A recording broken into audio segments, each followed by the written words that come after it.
Rebecca of Sunnybrook Farm, Part 31.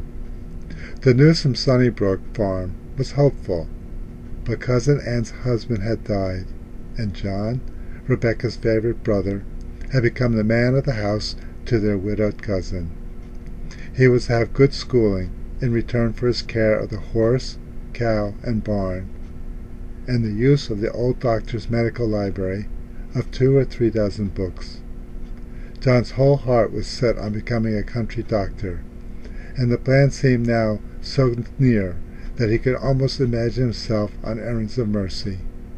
There was rumor that the projected railroad from Temperance to Plumsville might run near the Randolph farm, in which case the land would raise in value from almost nothing an acre to some reasonable price. Miss Randall was content to work from sunrise to sunset to gain a mere substance for her children. She lived for their future, not her own present. When Rebecca looked back over the year, she could see milestones in her life being reached. The first milestone was Christmas Day. It was a fresh, crystal morning with icicles hanging from the trees. The Simpsons' red barn stood out, a glowing bold color in the white landscape. Rebecca had been busy for weeks before, trying to make a present for each of the 7 persons at Sunnybrook Farm. Success had been achieved, and their precious package had been sent by post. Aunt Jane had made her a lovely dress of soft green cashmere. There was a beautiful collar from her mother, and some scarlet mittens from Mrs. Cobb, and a handkerchief from Emma Jane. Rebecca herself had fashioned a tea cozy with the letter M in outline stitch, and a similar one marked with a J for her 2 aunts.